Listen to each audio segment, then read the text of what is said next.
paano naman yung drugs ng Chinese? Alam mo, brother, kung naintindihan mo kung paano gumagana doon sa China, napakahigpit po ng batas nila regarding dyan sa droga. Okay? Nag-e-execute po ang mga Chinese. Okay? Ibig sabihin na execution, nagbibitay ho sila. Meron ho silang death penalty. Hindi lamang mga drug dealers or mga drug traffickers ang binibitay sa kanila, pati mga oligarchs na involved sa ganyang klaseng gawain. Pati mga high-ranking officials binibitay sa kanila sa ganyang klaseng gawain. Ganun po sila kaseryoso sa batas nila. Wala ho silang sinisino. Okay?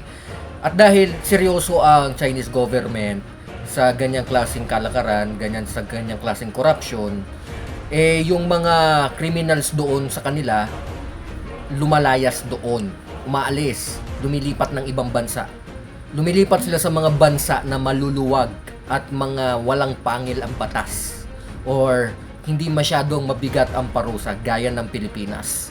Kaya kung meron mang mga droga na pumapasok sa Pilipinas dahil sa mga kriminal na yan, hindi po kasalanan ng China yon kasi maluwag tayo bayan natin, napakaluwag natin naghigpit ang China sa bayan nila kaya nag-alisa ng mga gumagawa ng pulburon doon, gumagawa ng droga doon at lumipat sa bayan natin at dito na sila nagtatayo ng laboratorio, dito na sila nagluluto ng droga, dito na sila nagluluto ng pulburon.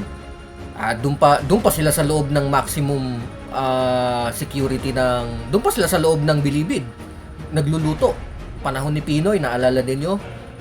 Doon sila nagluluto, mga Chinese drug lord. Kasi yung mga drug lord na yan, hindi sila makaporma sa China, kaya umaalis sila sa China. Ganon ang kalakaran, mga kaibigan.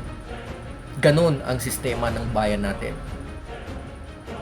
Kung gusto mong hindi makapasok yung mga yan dito sa bayan natin, dapat meron din tayong death penalty.